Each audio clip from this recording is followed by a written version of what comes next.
Consider yourself an accessory. Someone to catch these words is a necessity. You can't deny that the blame isn't yours. If you're hearing this, you're an accomplice in her. I got the best, I got the best, I got the best listeners. Am I guilty of being word burglar? Sure, but if you're hearing this, you're an accomplice in her. Make it to.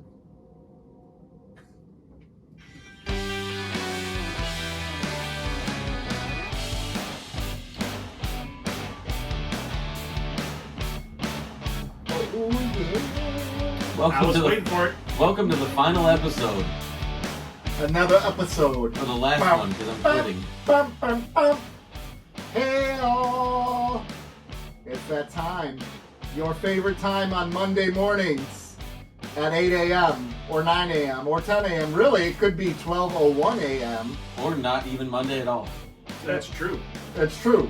Well, your Tuesday morning. What is this, Mission Impossible? Like at Monday at 11:59, the podcast just disappears? It explodes. Welcome to Keeping Up With The Cardassians with your favorite human beings on this planet. And Rob. Nick. And Joe. And Rob. So, hey everyone, it's good to see you today. We have a lot to talk about today. As you know, we're a podcast. We've evolved over the years. We've devolved. Yeah. Initially, it started off as just this fun little thing where we were just going to talk about it, Deep Space Nine, and then we started involving like pop culture news because we're like, we got to talk about Batman because Batman was coming up, and then all of a sudden we're like, well, now we got to talk about Marvel, and then we're like, now we got to talk about toys, and now like it's branched out. We're basically like a nerd culture podcast. I would say we're nerd culture more than pop culture, but then again, we do talk music. Yeah, I would say we're a cultured podcast. We're a cultured podcast. So anyways, we're a cultured podcast. In the first half of the show, we like to just talk to you about the different things going on in the news, in the world, in music, in movies, all that good stuff. And then the second half is where we review something. We've been reviewing Star Trek Deep Space Nine. And last week, if you joined us, we did our summary of the entire show. Mm-hmm. Because we've officially finished it. Episode 101 was the summary of the entire show. But today, we are going to talk about, they released a documentary called What We Left Behind. And it was a crowdfunded documentary that was, as the name implies, it was the fans who helped make it happen. So we're going to talk about that. And then we're officially done with Deep Space Nine. Ooh. Isn't that a weird thought? It's a bummer, man. It's a weird thought. You know, and actually after watching the documentary, I'm like, let's just restart from the beginning again. I had that same thought too. I'm like, no, that would be bad TV. Well, I did have Let's do it. I did have that thought of like, I wonder how I would feel about the episodes a second time through. Mm-hmm. Like I because there were some things I think I missed, or I was watching too critically, or I was watching as a first time viewer, and maybe I missed a nuance or here or there. Yeah. I think that an additional viewing would benefit me. Well, I can especially imagine for you, as we're going from the first and the second season, for you it's probably a little bit harder too, because you're trying to adjust to Star Trek in addition to adjusting to these new characters, right? So getting used to the tone of what Star Trek is, trying to learn who the Ferengi are and who the Dominion, or not the Dominion, but the Klingons are. You don't know the history of the Klingons and the Romulans and the Vulcans. You don't understand all that. So that takes you a little more time to get in. So it would be interesting. The good news is you can watch it again. No, I already watched it. He's busy. He's got other stuff to watch right now. That's true. I got 630 episodes of Scrubs. Hey, I got 963 episodes of Lost, because apparently they thought it was a good idea to make 25 episodes a season that are an hour long. That's what they did. I know. It's terrible television. What? To make that many episodes? It could have benefited from less episodes. That many episodes? Not in season 1 or 2. We talked about that with Deep Space Nine. I mean, I don't know. I'm only one episode into Lost, so. But we're gonna get there. Yeah, you've got about 50 bangers to get through before I even want to hear you complain. I will do my best. Seasons 1 and 2 are some of the greatest television I've seen in the last 30 years. Yeah, and we're all going to review our first episodes, right, today? Yeah. I know, did Joe watch one? Yeah, I've watched 5. Ooh, look at you. I only watched the pilot, just the first half of the pilot. You want to listen to them? The first I episode. did the whole season. Yeah, because it's that fucking good. I wouldn't go that far. Yeah, I would. Well, he hasn't got there yet, so we're gonna. Let's jump into our reviews then. Should we do that? Okay, so Alright, so backstory. okay. How did this even start between you and I? You guys were talking about. Well, here I wouldn't like Newsroom. You said I would, and you guys blew each other for a I little bit. kind of like. And then you said you dared me, and I'm like, I'm not watching Newsroom. And you're like, pick a show for me to watch. So I said, okay, Scrubs. Yeah. You agreed to it, so then I agreed to watch mistake, Newsroom. huge mistake. And then I felt left out. And you last week you felt left And out. I cried a little And bit. then you admitted on this airwave that you hadn't watched Lost, and I mean, we're filming this for YouTube, so it took everything for me not to strangle you on video. That's okay. That's How have you not watched Lost? Because I have taste. Wow. No, you know what it was? That was an era in my life. No, to be honest with you, that was an era in my life where anyone said something was good, Oh, you were I had to be counterculture this to guy. it. Yeah, he was that guy. Oh, Like, come on. like when Harry Potter came out, I'm like, it's garbage. Oh. It's garbage. Oh. And then I read Yeah. the books, and I'm like, this is And incredible. then you read the book and you're like, it's garbage. No. Wait, did you watch like Desperate Housewives? No. No, I never watched Desperate Housewives or like. The Office? I never did Survivor. No, The Office because no one liked The Office at That's first. not true. No, What? that first season was one of the lowest rated television shows on must see But the people who TV. watched it Loved it. Yeah. But then everyone else is saying, I don't get this. This is dumb. Like popular culture was saying that. So then I was all in because I'm like, how dare you hate something so good, right? So whenever someone God, fought you're- something, This is so. people like Let you're me- the worst. I know, right? This whole contest thing has given me a lot of insight into the two of you. Into the way our brains work. Yes. Yeah. There was a lot of things where I've done that on where I just refused to bow into it because everyone was obsessed with it. And then I watched it and I'm like, okay, now I see why. Except for like Twilight, that was not good. No, anytime the vampire sparkles. I watched like throat the was a first video. 20 minutes of that movie, and that's some of the worst cinematography, some of the worst acting, some of the worst dialogue I've ever seen in a movie. Yeah, but Robert Pattinson though. Come on. But even he's bad in it because he I wasn't doesn't have anything to work looking with. at his acting. Yeah. Cared about his acting. I still don't get how people think that guy's attractive. If you're a 300-year-old He's Batman. vampire, Well, I get that, but still, he's not attractive. question. What? I can admit a man is attractive. That man is not attractive. Yes, he He's is. not. He's not attractive as like the Ryans or like. He's Momoa he's or still anybody, a good-looking but he's- man. He's an everyman. You look at him and you say, yes. He, Yes, sir, may I have another? He's attractive in a mysterious way. Yes. Like he's not attractive, so maybe he's attractive. Like Nick's theory about that TV show's popular. F that. Robert Pattinson's ugly. No, he's attractive. This is like This Joe goes with well for me though. This is like Joe with The Me too, Rock brother. back in the day, where Joe hated The Rock. He hated The Rock because everyone liked The Rock. Remember And when then he No, went it's more- not. I didn't hate The Rock because everybody Maybe liked The thought Rock. Gold was a good guy. Yeah, he did. You guys are dicks. Yeah. I didn't hate him because everybody liked him. I hated him because he never said no to a project. He was everywhere. He said no to coming on this show. He did say that. So he said no to a Oh yeah, we finally found something he'll say no to. Yeah, us, which is not. That's, you know what? Thank you. I'm gonna reply. Joke's on you, The Rock. It's not the first no. Guess what? I'm gonna reply to that email and I'm gonna say, "Oh, we finally found something Dwayne isn't gonna say yes to." Do it. I Do will. It. I No, will. I dare don't you. dare. I'm going I to. want screenshots Okay, done. Done. because I'm gonna put that on Instagram and everything. Done. I don't think Nick likes this idea, but do it. Oh no, I don't. I don't. Absolutely do it. Oh, I'm going to. Can you tell when I get uncomfortable? I have the uncomfortable laugh, and I have to look away. Listeners, 734-494-0940. Should we do this? No, Because God. we are. No, God. By the time they call, it's already been done. You're doing it right now on your phone. So I gotta go. Screenshots or it didn't happen. I gotta backtrack to this because here's the thing I don't understand about Twilight. You're a 300-year-old vampire. Why do you enroll in high school? How did we get on Twilight? I have We were any talking idea. about bad movies. We're supposed to review these 3 garbage shows. I just want to know if You you're just said 3 garbage shows. If Yeah, you're a because you 300, think yours is garbage. He thinks his if is you're garbage. a I know mine is 300-year-old garbage. You're out of vampire, your friggin' mind. if you're a 300-year-old vampire, why are you enrolling in high school? You clearly have some mental imbalances because you're preying off of young teenage girls at that point. You're 300 years old. And We time think is- it's creepy when a 20-year-old dates like a Time means 14-year-old. nothing to a vampire. Yeah. Oh, okay. Time means nothing to a pedophile either. No, time means everything. Time is of the essence to Yeah, they don't have a lot of time. Yeah, that's true. I mean, literally. Is if it you're pedophile or pedophile?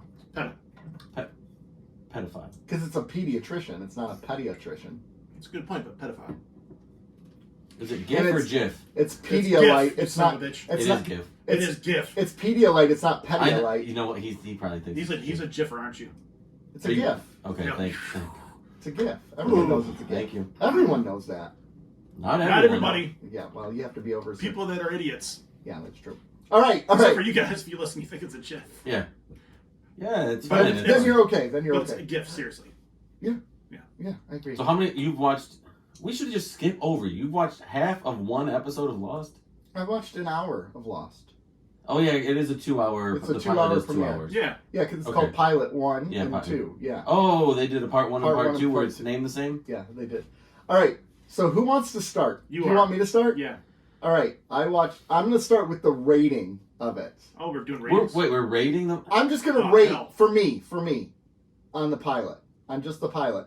Or just the pilot part 1. Pilot part 1. I give Pilot part 1 a 10 out of 10. Yes. Yes!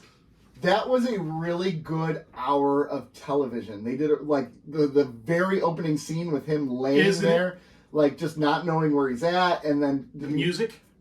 hitting, and just the cinematography, the people running around on the beach, the jet engines. Did you like the way they pan from like Jack's on the beach? He doesn't know where he's at, and they pan across, and it's just chaos. Yeah, I love it. You're It's like, like what, you're like, peaceful and what's calm. going on here? Like, did something happen? What? And then it's just wreckage. And then it's wreckage, right? I dug that. I really dug how they kind of start to introduce some of the characters. I remember the names of the characters just from popular culture. Like I recognized Jack and Kate, and I knew of Hurley. And then the Weezer album, dude. the guy We who, are everybody. the bald guy who was sitting on the beach meditating. Locke. John Locke. I remember all those names. I remember the names. So I'm like, okay, I know these characters are important, and I'll see more of these people. But I really dug the mystery and the intrigue. I know a little bit about Lost from popular culture, like some issues with the smoke monster and all that. So like I'm watching this being introduced, and I'm like, this is an incredible introduction. But I kind of know where it goes, and I know it doesn't really give fans what they're looking for. So there's a little bit of disappointment in that. But I'm trying to watch it. Just like your wife. Ooh, Hey, spoiler. Hey, but I'm trying to watch You're it. using like, your memory as a spoiler. I know. I'm trying to watch it as if I've never seen anything before. But anyways, Jack is incredibly charismatic. There's something to him where you're like, this is a good guy, but maybe not. There's like an edge. There's like, yeah, exactly. Like when he's pulling the alcohol out and he's drinking the alcohol, you're like, well, what's wrong with this guy? Is he an alcoholic? Like, what's going on? Some of his his conversation that he has with Kate in the very beginning about fear, and he's talking about how like basically a patient died because of him, and like that's fear, and it was really good. It was a really, really good hour of television. Those little details that you're talking about are more important in this show than I think any other show Agreed. you've The ever little, watched. the little details in the show, So that tie back to a lot of those the things little you're picking up. Amazing. And I that's think what I I've think you're heard. picking up things that they're gonna go back on. Almost every little thing that you see in the pilot Yeah, is touched upon at some point in the show. yeah, They start building these characters from the start. yeah. Like they their had their a background goal story. already. Like yeah. you're thinking of Jack, no spoilers, but like you're like Jack. Well, Jack pulls out a little alcohol. Yeah, Like he's doing his own sutures and stuff. Like yeah, they're setting the stage for all of these characters. Kate she's rubbing her wrist, right? Yeah. She's always rubbing her wrist, Yep. and she has like a lot of anxiety, and yeah. they're really setting these characters up from the start. Yeah. They do a really great job. Yeah, they did a great job with that. I love the cameo by Greg Gunberg as the pilot, which is Mhm. really cool. Good friend of J.J. Abrams. Because I'm like, oh, I recognize him, so that means he's in this show. And then he gets killed, and I'm like, oh, never mind. And I had to look it up, and I'm like, oh, Greg Gunberg, okay. He was probably like, hey, can you just get me on the show real quick? Yeah, Or- I mean, he's in a lot of J.J. Abrams work. Yeah, he was Kirk's stepfather, uncle in 2009 on the radio. In Star Trek. He's On the also phone. in Star Wars as well. So anyways, I really, really liked it. The weakest part of it for me was probably really just kind of dumb stuff. Like, there's no reason why the jet engine would have still been working on the plane. after except for to explode, which except was for it to sweet. explode, which was pretty sweet, right? That's a dumb thing, and that's about action, so I can forgive that. Also, Dominique Monaghan's character, I didn't really dig him, from the band. We are everybody. We are everybody. Yeah, exactly. I didn't really dig him, but I can tell there's something more to him. Obviously, like he disappears at one point. She's like, "Where'd you go?" And blah blah blah. So Yeah, it's. I'm interested. 25 episodes a season, though. Gosh, man, that's a commitment. But I really liked it. Eli walked in the room as I was watching it, and he started watching it standing up, and he was super into it. Leslie kind of watched it. Part of the reason why, I wanted Leslie to watch it with me, but she's like, my parents were obsessed with it growing up, and it drove me nuts. So, I can't watch it because they were obsessed with it. So, anyways, I give the first episode a 10 out of 10. It's that opening scene is one of the best I think ever. It's really well done. Any show ever, especially for network television too. The cinematography to it and just the way it draws a viewer in. I can see how that was a pop cultural phenomenon. That very first couple episodes, holy crap, you were invested, right? And you're invested right away. You're like, oh my gosh, this plane crashed and they're stranded. That's a really cool story. And then all of a sudden, the trees start moving and they hear a monster and it's like, oh, okay, now it gets even more interesting. So you don't know where they are. Yeah, where they are, and then hearing how far off course they are and what caused them to go that far off course. Why did the radio go, stuff like that is very fascinating to me. I know how it ends, which is, I know how it's are they in purgatory or whatever? So in a weird way, even though I kind of know how it ends, that kind of helps me to look at it, watch it kind of with fresh eyes from the beginning and go, okay, this is where they're leading to. Can it help me appreciate the ending that much more? Kind of like How I Met Your Mother, how it ends with him going after Robin. You're like, are you kidding me? But the whole story is about his chase for Robin. He's telling this story to his kids, and it's always about Robin. So, of course, it's going to end with that. Spoiler. So, spoiler. 10 years later. Anyways, yeah, right? 10 years, about 10 years, yeah. Gosh, Robin Scherbatsky. Dream woman. She really was, man. Liked to shoot guns, smoke cigars. Was a nerd. Loved it. You're like a good gun shooter, huh? Not because of the guns. I mean, just because she was. It was the first thing you said. I know. Yeah, because it was a big plot point in the show, actually. A Canadian that shot guns, a Canadian that shot guns. They're customs that can't even shoot a gun. She did some crazy things with a Canadian hockey player. I can't remember what they called it. Let's all go to the mall today. Sand castles in the sand. Oh, that's so great. Who's next? I don't know. Who's next? Joe. Why don't you Joe does not like it. He does not. He's not even... We got to build up to Rob's because here we go. You're going to need to take a breath on Rob's. If I'm going to make it through this show, I'm going to need regular wellness checks. Jesus. Really? Yes. You hate it that much? It's very bad. What? I watched the first 5 episodes. I want to tell you right now, it took me 8 minutes and 40 seconds into the first episode to even crack a smile. What? I think the first season is a slow roll. Let me think about the first season. Because you have to adapt to the humor. Yeah, it opens with him going in the hospital. You're using humor very loosely, my friend. The tone is so different than season 2. I hope so. Let dry. I hope so. Here's why I don't like it for a lot of reasons. So far, Let me think. I'm not gonna write it off. Not a great start, but I think they start where they assume you are in.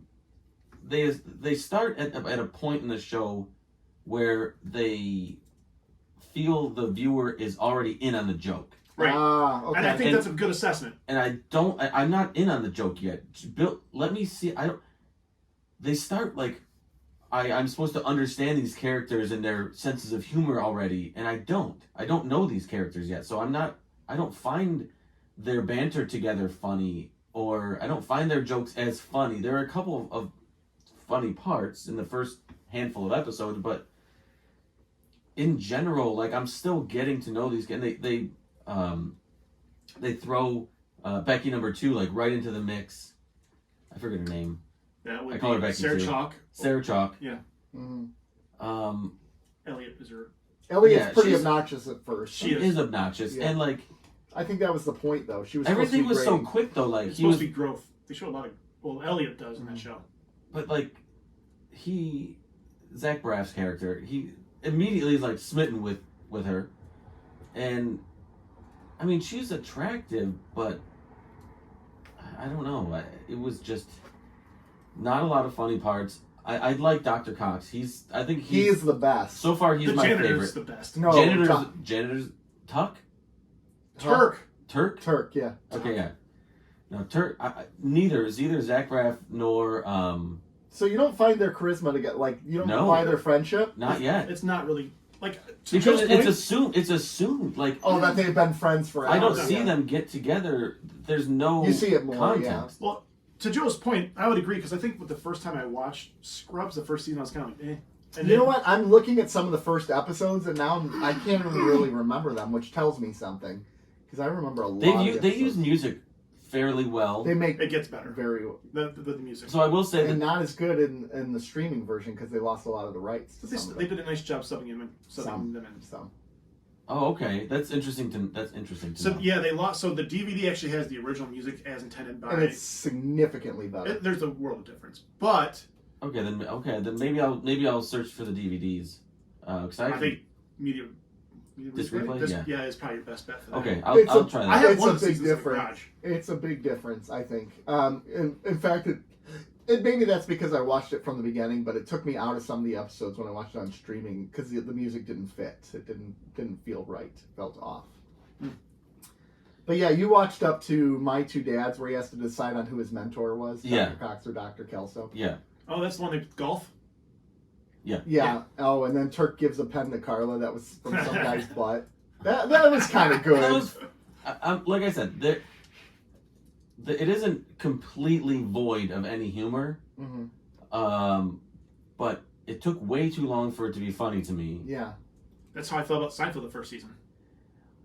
But I wholeheartedly agree with you there. The first season of Seinfeld is honestly, like the first 2.5 or 3 seasons of Seinfeld are almost a completely different show. Yeah.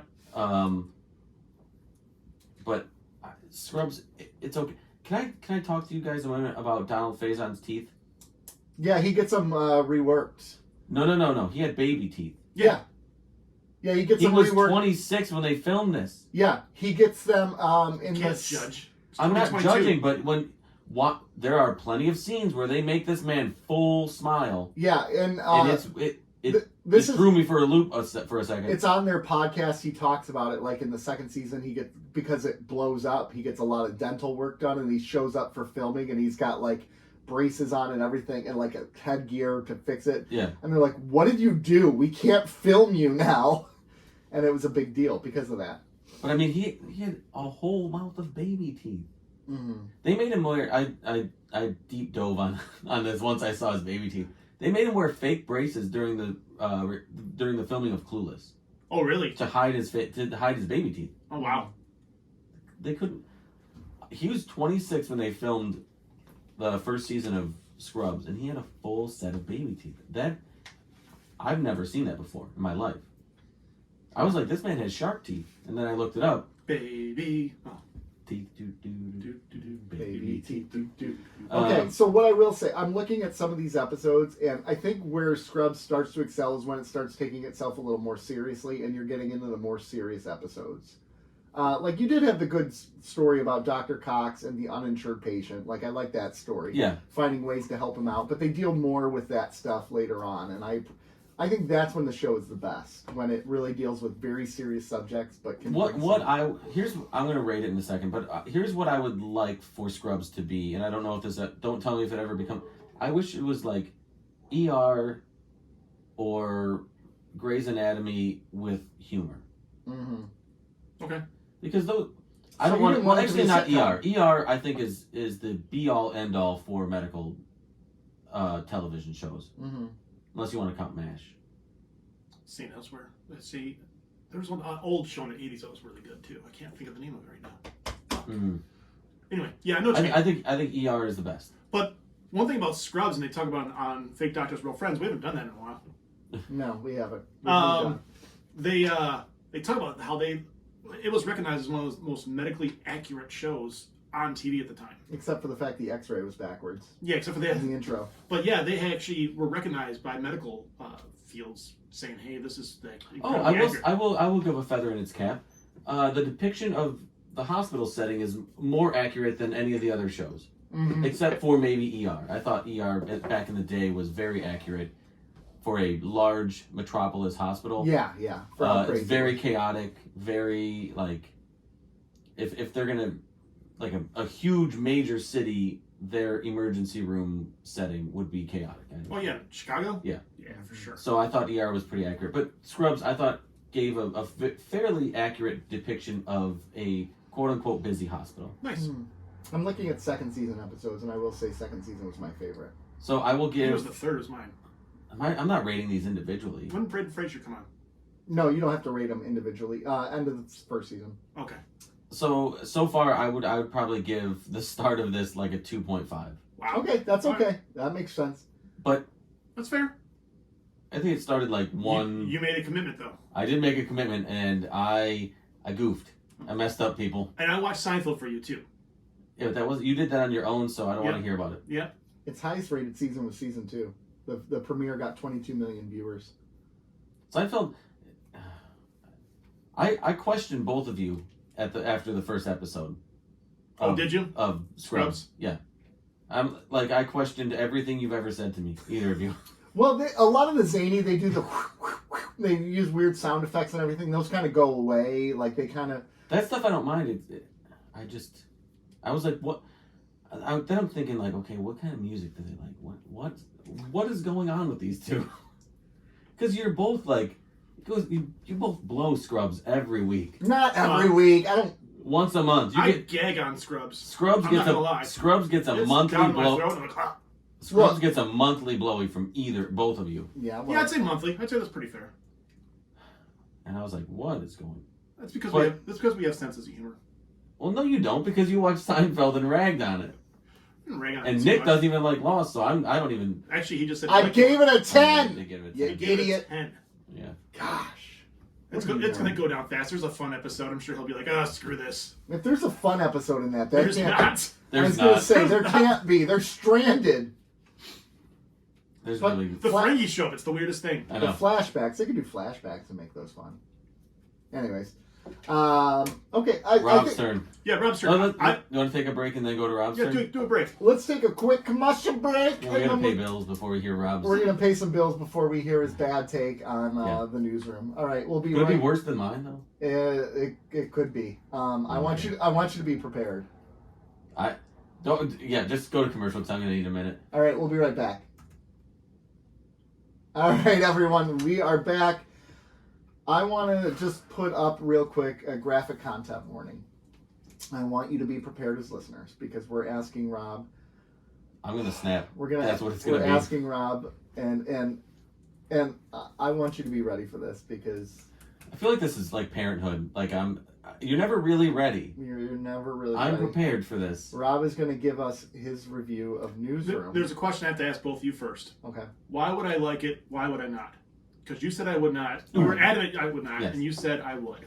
So I will admit I was kind of a little bit goading you too to kind of try to force you to watch it by saying you wouldn't like it. I did think a part of me thought you wouldn't like it, but I was still kind of up in the air.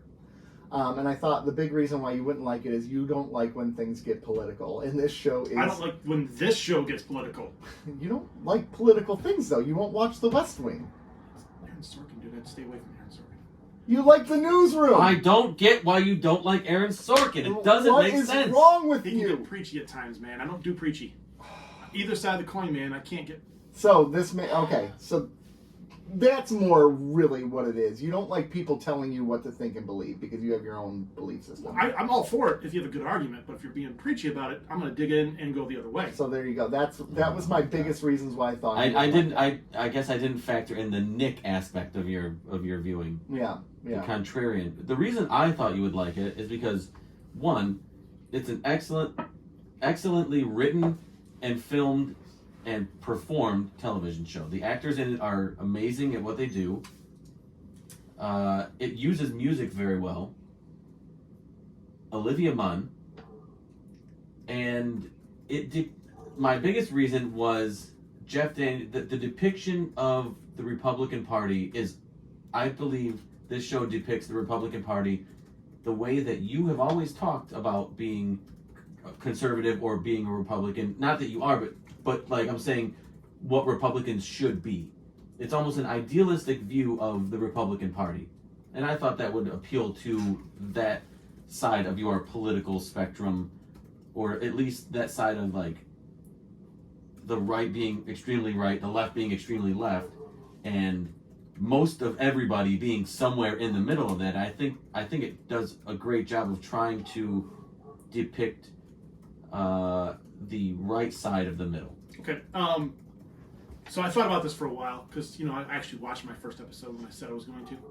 I never said I was going to watch it at a certain time, but go on. And I debated for a while what I wanted to say about this. And there's two sides. I mean, there's the sides that want to be honest. There's the sides that either want to mess with people or whatever it is. And I was reminded that I should probably be honest about it. So the first episode was great. See? From there, it's shit. It is not. So the first episode was great. The rant he went on at the beginning when he was asked what makes America great, or what makes it the greatest country in the world, was about as spot on as you can get. Yeah. And you're right. The Republicans lost its way a while ago. You're right, and they're not really who they claim to be or whatever it is. But anyway, I digress. And sorry to cut you off, but I mean the show. Yeah, I'm used to that. The show goes only to like the formation or the early part of the Tea Party. Tea Party. So and the Tea Party is always a which is crazy because in reality in history it goes even right from there. Yeah. So, but I like some of the characters. I'm just fucking with you. I like the whole season, by the way. I know it. Sons of bitches. Yeah. So I was actually gonna come on today and just rant on it, and I was told I should just commit to the bit. Yep, exactly. Commit to the bit. Go against whatever what I truly felt. But I was reminded that I probably should be honest with you. You should. Yeah. And so I loved it, actually. And you've watched the entirety of the first season. Well, when I commit to something, I'm gonna watch it. And it's like if 6 episodes. It's like 6 episodes. It's 10. Oh, my bad. An hour and a half each. First of all, they're like an hour each. It's like an HBO hour, so it's a real hour though. Jesus, man. Oh, I'm sorry. I'm sorry that you're watching an hour of excellent television, and I had to struggle through 23 minutes of scrubs. So I watched 10 episodes. Let's say in an hour each. So that's 20 episodes of Scrubs. I know, but and with no commercials. So that's actually, more probably, than 20 hours. That's probably like a season of Scrubs right there. Okay. In all fairness, I feel like I've watched 20 episodes of Scrubs. Your bad taste aside. So Will's pretty awesome. I like his struggle. I like what he has to say a lot of the time. I think his relationship with Mackenzie is pretty, I don't know, what's the right word? The right kind of complicated. Okay. I would agree with that. It's fun. I like how they play the will they, won't they type of thing without kind of it being in your face. It's subtle enough where it's not annoying. Yes. Yeah. Yes. If that makes sense. Don's a piece of shit. And early on they made him a real big piece of shit. Yeah. And they're trying to repair that, but I liked him better as a piece of shit. As a full-con, complete piece of shit. Because in the early episodes, he was a douche. Yeah, oh yeah. He was not on board with the primetime thing, and now he's like there all the time helping them. Yeah. Blowing Will or whatever it has to be. And so I actually like his character a little less because he's not that dick anymore. See, I like that because I think it's reflective of what that culture would be like when wherever the wind is blowing, they go with that wind. And that's what I like about the shows. It's kind of calling a lot of things out. Do I agree with everything it says? No, I don't. But I do agree with the fact that these networks, they cater to their ownership, they cater to their advertisers, they cater to their own belief system. And that's not what a news works, in my opinion, should be. It shouldn't be that way, right? It should be give me the facts, and if you have an opinion, list it as your not opinion, not your facts. Yeah, I think that's a big part of news today is the primetime news shows are all opinion shows and people take that as fact. Yeah. Yeah, and if they get guests on, it's usually idiots on the other side to make themselves look smarter. And the presidential debate episode where they were trying to get the Republican National Committee debate, God, I would kill for that. Like to actually have tough questions. Oh my God. And and they were fighting. Rather than the softballs they get, and the guys were like, we're not doing this. And even challenge the candidates with real issues because a lot of the issues I have. Well, I'm not getting political. Never mind.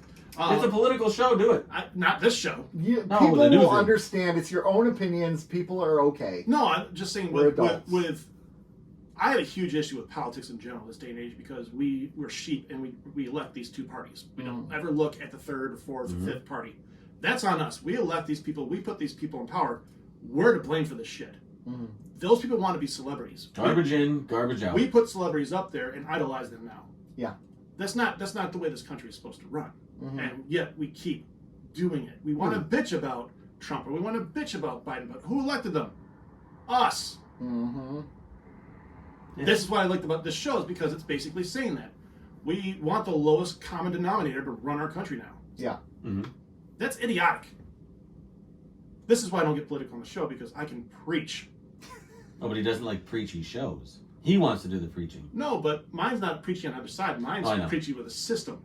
And how which is why I thought you would like this show because it is preachy, but I don't feel that it's preachy from one side or the other. I think it's preaching a point, not a side. It's preaching a point. You could tell there's a little bit of a lean a certain way. And that's okay. It's not as left leaning. It's not as left leaning as West Wing though. Oh God, no. From what I've heard, I watched like an episode or two West Wing back in the day, and I said I can't do this. I love West Wing too, but it could have been my mindset back then too. But I don't know. Maybe I'll give an episode a try one of these days. But anyway, so you finished the whole first season? I did. Okay. I just finished it yesterday. Okay. When I was working. Okay.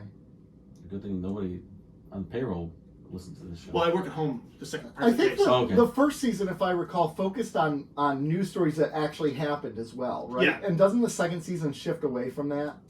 Not necessarily. No, there's some actual news stories, and they do fictionalize some news stories for the show. You have to. I mean, but they do pull actual absolutely events that happen. Because they did Fukushima in there. They did. Don't ruin it. Yeah, I'm not there. Bro. Yeah, he did. It's the first season. No, but don't start naming off other things. Yeah, just be cool. Man. It's the first season, and it happened all those years. I'm looking directly at the first season. I did enjoy them winning against that Reese. Reese was a piece of crap. I wish someone would light him on fire. Because that guy's a scumbag. Well acted though. Yeah, you're right. That guy's from something. I can't place it. I didn't look it up, but anyway. Hell? From Hell. But yeah, I actually really enjoyed it. There's a lot of good things that they have to say in it, and there's a lot of things that echo my opinion. Do you like how do you feel about Charlie Skinner? Sam Waterston. I love Sam Waterston. He's awesome anyway. He's incredible. His character is so good. I wish which one of the news networks had that same kind of philosophy. It'd be nice. I like Alison Pill's character as well. I love Alison She's kind of annoying to me. She I gotta changes. Say, she's kind of annoying. She's Esri Dax of the show. I love hearing these. She is annoying in the first season. Yes, she changes a lot though. She does. She grows up. So if you're saying if they would have given Esri more time, she would have grew up. Maybe, but she didn't have time. So why waste time on her? Olivia Munn is great as Sloane as well. I like how she's kind of not robotic, but I guess the nerd of the group because she's the finance person. Yeah, that's kind of cool. She is. I'm trying to think of who I'm forgetting. Neil? Do you like Neil? Which one's Neil? Refresh me. Dev Patel. Oh yeah, he's alright. Yeah. I like how that whole episode he was trying to pitch that Bigfoot. You haven't mentioned anything about Jim Harper. How do you feel? John Gallagher. He is Jim from The Office. Okay. He is. He is like almost a carbon copy. So they're both Jim H. They're both Jim H. Kind of have the same hairstyle.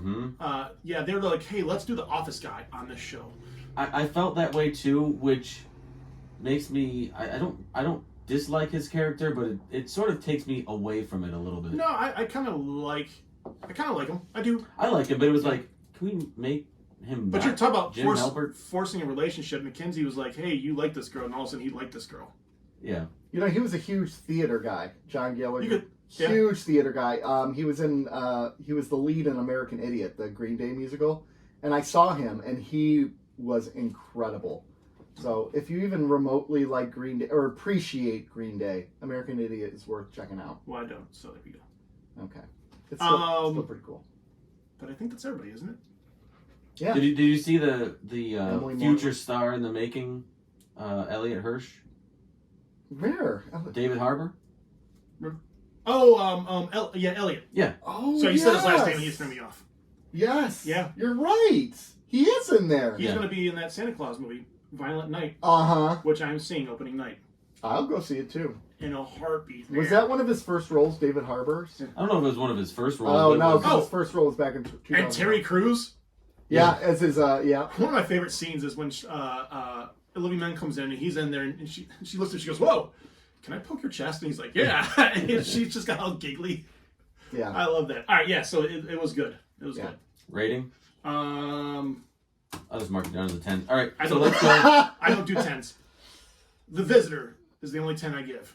Okay, here we go. I would give it 8.5 or 9 though. That's good. That's Put him good. down for a 9. 8.5. 9. So far you're Now it's an 8. So far you're the douchebag here. Yeah. Because we've No, decided. so far you guys are the douchebags for suggesting Scrubs.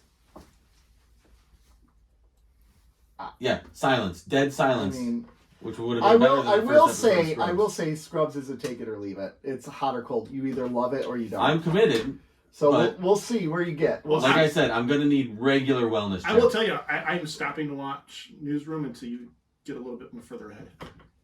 Let him get to the end of the first so season. good. Nope, I shut down, man. That's what I Let him do. get to the end of the first season, and I'm going to try to get halfway through Lost too, in the next couple weeks. Okay. So now we're just cocaine binging Yeah. these 3 shows That's- in the yeah. middle of As in the This middle podcast. of our other rewatch. right. I can Yeah. imagine from here on. We're gonna watch because Battlestar Galactica. 2 episodes of Battlestar I thought it Galactica. was The Next Generation. Oh yeah, 2 episodes. Well, of, and here's the tricky thing about Battlestar Galactica: the miniseries is 4 hours long. Holy Because each that episode.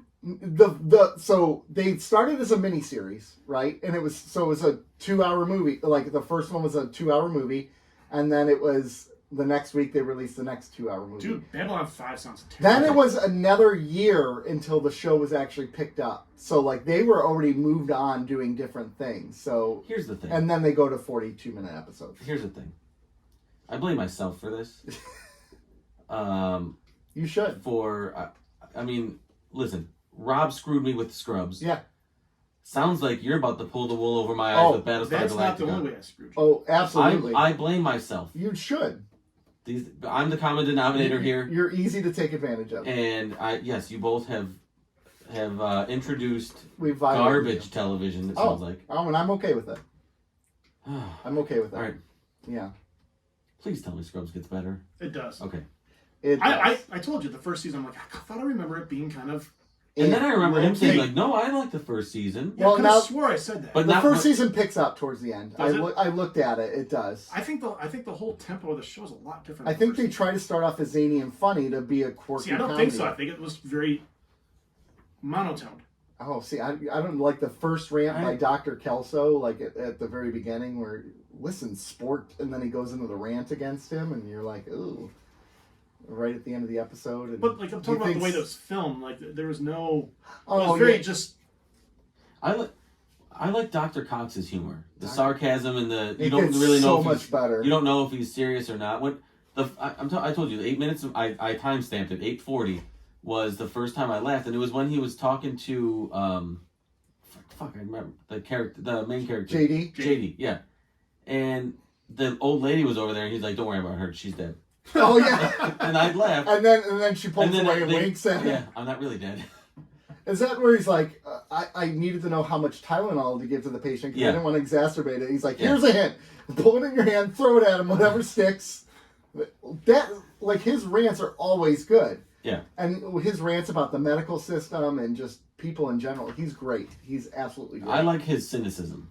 Yes. And it You stays, can tell that it's- because he's not new. He's seasoned. He's grizzled. and it stays that way for pretty much the entirety of the series. Yeah. Yeah. The episode where JD goes over to his apartment trying to like commiserate with him. And, Oh, and all of his friends are there. Yeah, he Yeah. brings a 6-pack, Yeah. and he grabs the 6-pack and slams the door in his face.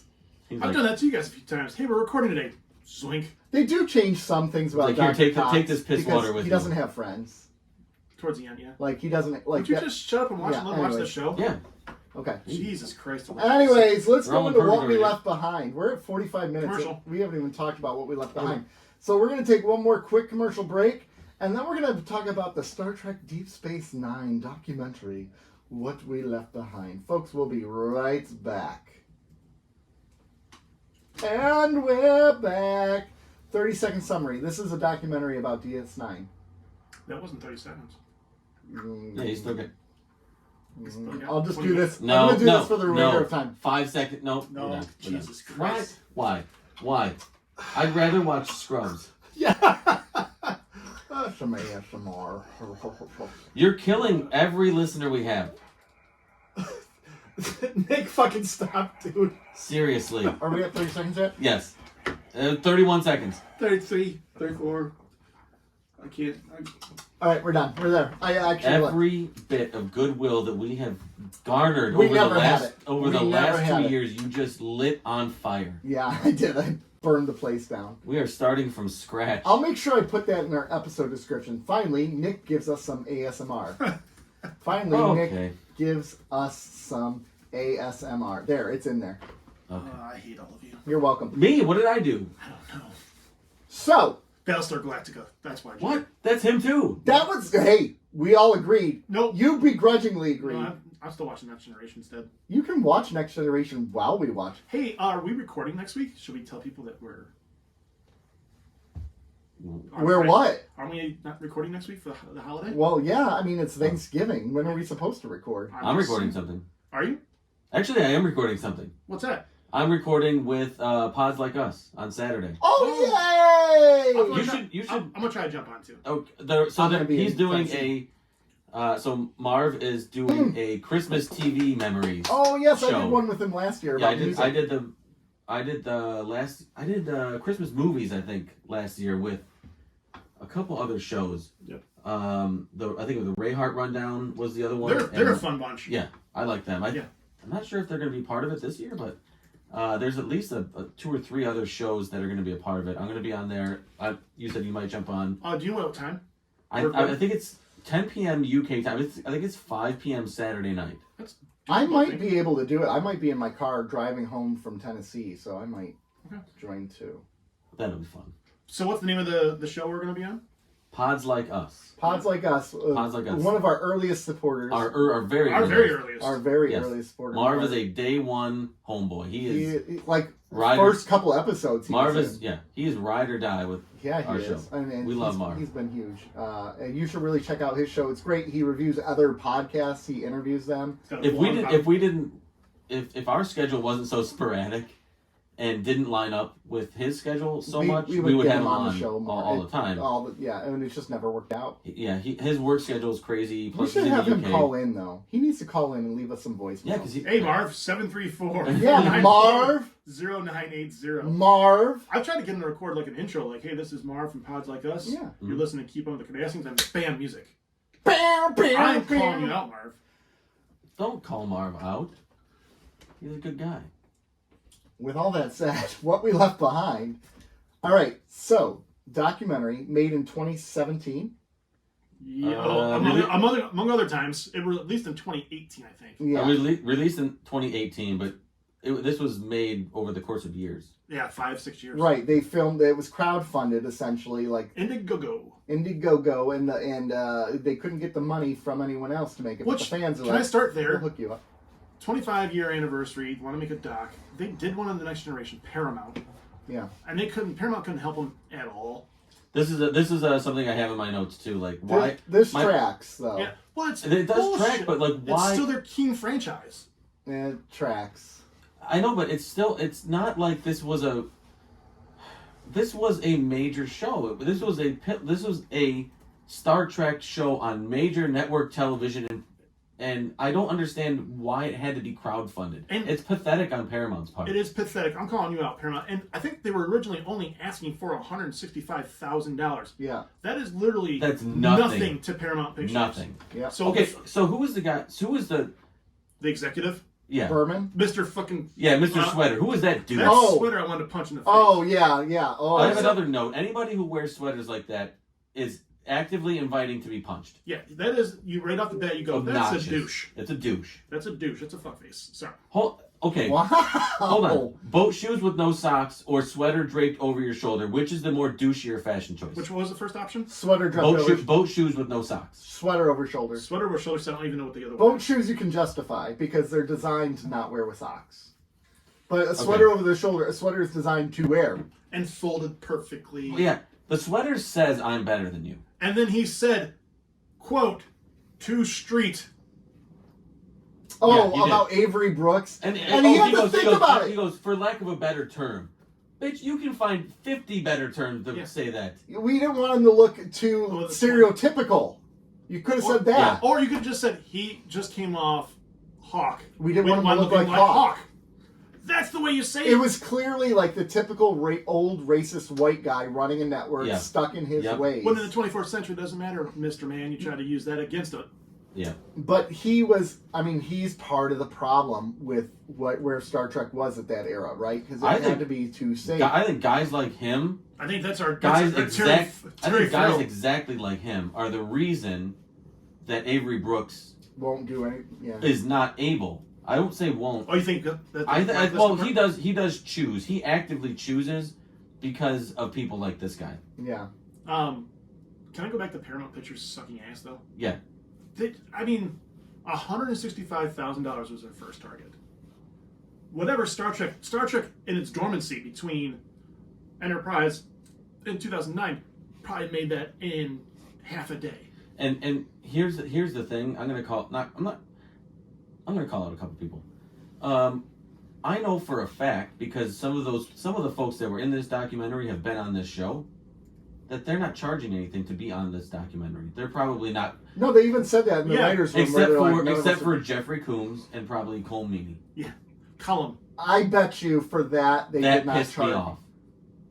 When Michael Dorn called Cole Meany Column, why? Because that's why he's Irish. That's why it's pronounced over there. Michael Dorn's not Irish. But I'm saying I think that's how they actually say his name is Column. Yeah. I think that's how it's actually pronounced. Yeah. Pissed me off. I think it's right. But with that said, what were you just saying right before that? Crap. The executive. I was called. No. Paramount Pictures sucks. No. Money? People being on the show? Dang it, I lost it. People on the show. It's gone. It's gone. That ADHD acting up again. Yeah. It's gone. Frickin' A, that just drives me nuts. You were going in a rant, and I'm like, I gotta find a spot to go, but Joe was ranting. Oh my god. My grandma always said if it had any meaning, if that thought had any meaning, it'll come back. That's true. You're gonna get that was women. If you let them go, and it's going to be, they'll come back. Oh, please don't. Just go. Please go. Just fucking go. How about the musical number at the beginning?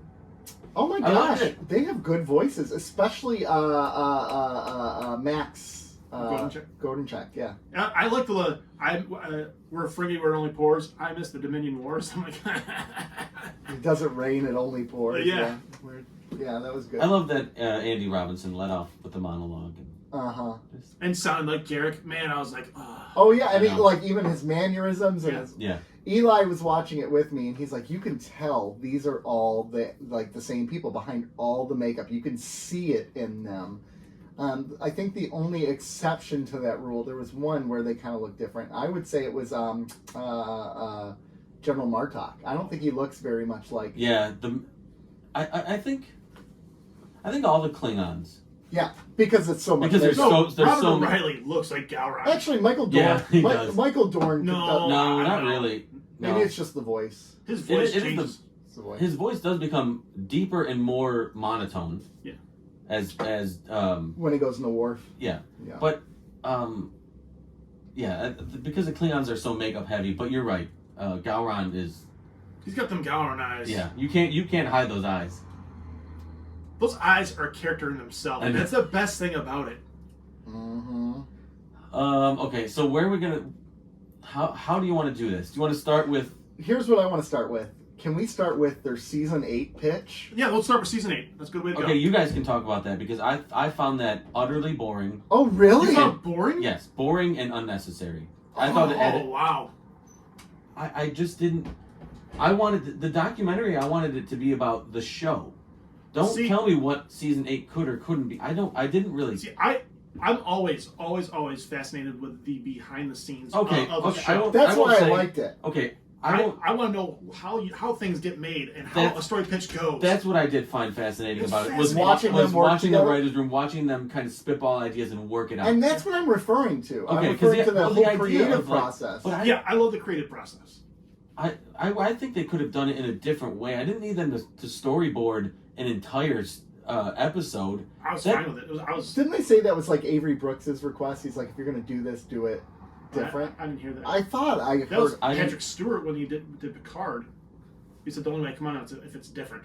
Well, no. Ira Burr was saying that at one point, like when they were thinking about doing it, they didn't want to do a typical Talking Heads documentary, and Avery Brooks. No, he did say that, and I guess I appreciate that part of it, but I thought they spent so much time like storyboarding this episode, and like I didn't. Well, it didn't grab me like the rest of the documentary did. Maybe it's because I do like those sort of talking heads behind the scenes, like telling me talking shop for 90 minutes. I like those parts, but I dug the season 8 process. I really I liked seeing it. I liked the animation and like seeing like what the characters would look like. And then them killing Rum. And then the actor going, "You can't kill Rum!" And he storms off and they all clap for him because he did such a good... But yeah, it was sad to watch it knowing that he had died, Nog had died, and then that Renee had died. Yeah. Like knowing that these two major parts of the cast were gone. It was sad. It was really sad. Because they even said in the documentary, this may be the last time we get this whole group back together. And it foreshadowing. Essentially was. Yeah. And that's sad. I liked the interactions between everybody. You can tell that here's the thing. I think that's the truest when everybody, you hear all these ensemble casts say, we're a family. Mm-hmm. You work together for 6, 8, 10 years on a show or whatever, you're a family. Mm-hmm. Then you don't see them all together, or they're... the Friends group? The Friends group, they're sporadic, they don't all get together all the time. Every time that either we've talked to them, and they talk about the show, or you see them talk on another interview or a clip, or in this documentary, I see every aspect of a family. I see the laughs and the joking, but I also see I feel slighted a little bit. You see the whole. Yeah, you didn't see it. They told you they felt slighted. Yeah. Yeah. And it did actually feel like a family. It felt like there was a wide range of emotions that everybody felt on that show. Yeah. Well, it's nice about this one. So the Next Generation cast is very close. They see each other regularly. Mm-hmm. And this is, I think, a good representation of a family or a friendship, because even though you may not see each other so often, you still have that nucleus when you come back together. Yep. And I think that's what this cast is more about. They don't see each other that often, maybe besides Terry and Nana. But once they're together, they pick up right where they're Did anybody else pick up on Michael Dorn sort of skating the whole Terry Farrell thing? Do we want to get there? That was interesting. Yeah, he kind of did. Like the way he explained it. He was like, well, I don't. Only the people involved know, and really, we only know what those people tell us. Which what tells me is, I bet you, because of the relationship that him and Terry had in the show, they probably filmed a lot together. Right? Oh yeah, and in the doc they were together. So he was. Although he did have his arm around Nicole DeBoer, like when they're shooting the interview in Vegas. Yeah. Terry's over on the side. Corner. So my thought is that possibly, and I'm just spitballing here, is I can imagine producers going to Michael Dorn on the side and saying, look, you film a lot with Terry, and here's what's going on, and we need you to talk to her. And then he'd go and talk with Terry, and Terry would give you her side. The producers would give you their side. He was triangulated. Like a mediator? He was triangulated in that. So he's like, look, bro, I don't know what to do. I bet you that That plays could into be. I that's conjecture, but it's totally conjecture, and I'm okay with it. I could see that being a reality. Yeah. But it sounded like Terry was offended that people didn't just talk to her. Right. They talked to her people. Around her. Yeah, they talked to the people around her, which that's kind of why actors and actresses have people around them, so they don't, because they're not, they're not well versed in the legalese of contracts and negotiations and all that. But what you do miss is they might not understand the negotiating part or the contract part or all the technical specifications. But you know what they do know better than anybody? Their intentions and what they want and what they would like. And when you get it from a third party, you might get a very, very close approximation, but that's all it is an approximation of, rather than going to the actual source and say, Terry, how are you feeling? What do you want? Where can we work on this? So let's talk more about Terry, because she was obviously very She emotional. explained it, and she's still emotional all these years later. Yeah. I love how I shouldn't say it. I'm saying this kind of sarcastically, but the one studio exec is like, Terry came to us and said, I want to pursue opportunities on this other show. That came after negotiations were pretty much already gone, in my opinion. He didn't tell. I don't think he was telling the truth about anything. I don't think None of them the are. cardigan guy was. Well, I think I would take everything he said as a grain of salt. I think lawyers were probably involved and are like, be careful what you say, kind of a thing. You're gonna trust sweater guy? No, I'm not. I'm saying I don't. Like when he said that, like Terry came in my office and said, I just want out of the show. That is after you've already broken her down and basically told her worth was nothing. Well, yeah, because and sexually objectified her and treated her like garbage. Yeah, she would want. Well, yeah, because his whole story was like, she came into my office, she was crying. Like he's building this like narrative. He's building his own narrative. Yeah, a narrative of like this hysterical woman came in. Yeah. And, what was I supposed to do? She had already moved. No, she's probably upset because she wants of all the shit you're putting her through. Yeah, and she wants to be a part of it. You're not the goat. You're not.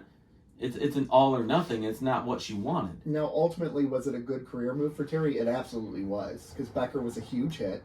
She did really well on that for 5 seasons. Yeah. But I'm sure. I wonder if you talk with her, if she could take it back, would she exchange those years of Becker for finishing off DS9 with her friends? I wonder. And how do you do that? How do you? Don't you think she could? Don't you think she could have done both? Duty?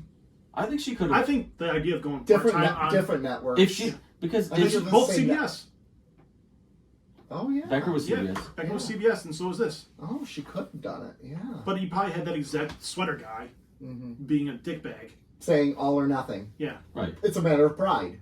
No, you don't say no to us. We say no to you. This is ours, whatever. And so, But that was sad, seeing her break down like that. Be so upset all these years later. I mean, she's got it's a loss. There's a lot that I feel was built up. It's still probably built up and ready to come out. Like not like dirt coming out, but like just emotions. She writes a book, I'm buying it. Oh, 100%. Yeah. I just love, and I love too, the relationship between her and Nana. Like, because we know they're really good friends and they live in the same neighborhood. They go on walks together all the time. But just see that one scene where they're sitting next to each other and Nana makes that one comment, and they're like, "Do you want to re-say that?" Like anything but anyone but Mark Alamo. Oh God, that was hilarious. That was hilarious. Anyone but Mark Alamo. And they're like, "Do you want to re-say that?" And if you haven't seen the documentary, it's actually on YouTube. You can watch it there for free. For free, it's fantastic. It's on Peacock. It's on Peacock. Yeah. Peacock. Peacock of all channels. Wait. No, it's not on Peacock. Yeah, it is. Is it? Yeah, whatever. Yeah. That's where I watched it. Oh, okay. I believe you. Fine. I think you're wrong. I watched it on Blu-ray. I watched it on that one. What are you, sweater guy? I watched it on Blu-ray. I was a contributor. Oh, I saw your name. I did. In the credits. I made that up. Yeah, you did. I didn't see your name because there were so many and they were going so fast. And I was more interested in the conversation between Nana and Ira. That was freaking hilarious. And they're like, you didn't talk about the best. Did you see that in the final credits of Move Along Home? Ella Lorraine, 1, 2, 3. My daughter was watching it with me and she goes, I don't get it. I go, you will.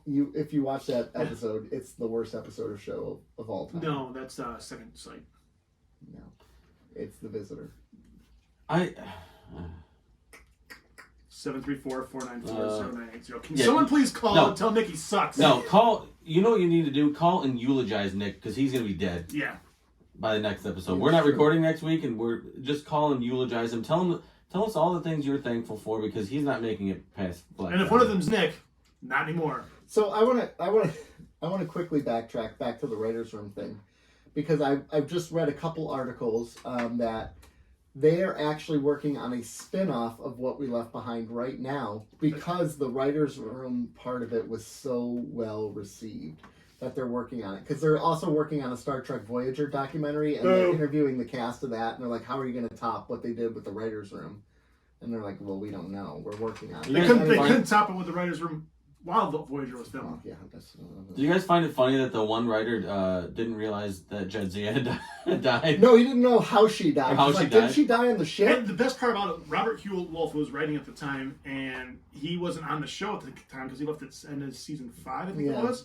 He goes, I wasn't even there, and I know this. Yeah. Uh-huh. I love that, the dynamic. But did you notice something, too? Like, when they're talking about all the writers, it's all men.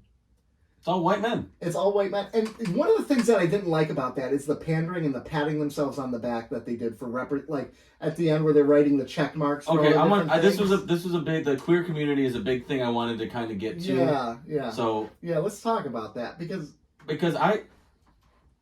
here's the thing, I think they did a great job of representation. in I'm a the era. straight white male. I'm represented on every other television show in the history of mankind. You're on Blackish? Yeah. Okay. The neighbor. Yeah, okay. I've never watched Blackish. But Or Black AF. I haven't watched that. That's a good one on Netflix. Rashida Jones and... I haven't watched that one. Oh gosh, it's so good. Black AF. But Watch it. I as a viewer think that they did an excellent job of representation, both like the character Garrick, who is obviously gay, but then characters like Bashir or characters like O'Brien, who I think would be O'Brien's like the dad who is like doesn't really agree, but like yeah. but it like supports their child. Yeah. It's not Like- for me, but I love like- you. Yeah. O'Brien is like a dad who would like accidentally either like Say mispronounce or offensive misgender somebody, and then the kid would like be like, it's this, and he goes, oh, okay, no problem. It's like no big deal. Yeah. Let's see, Bashir is obviously like a bisexual man. I figured Bashir was bisexual all along. He was a horn dog. Kira is like just strong lesbian woman energy. Oh, but she's straight as an arrow. I know, to but me. she gives off the Dax trans. Yeah. Like it's representation without being in your face. In your face, yeah. It's written in a way they never I said get you. any. I They get never what said you're Which is saying. what any of Star it. Trek always tried to do, is try to be more subtle about things. Yeah.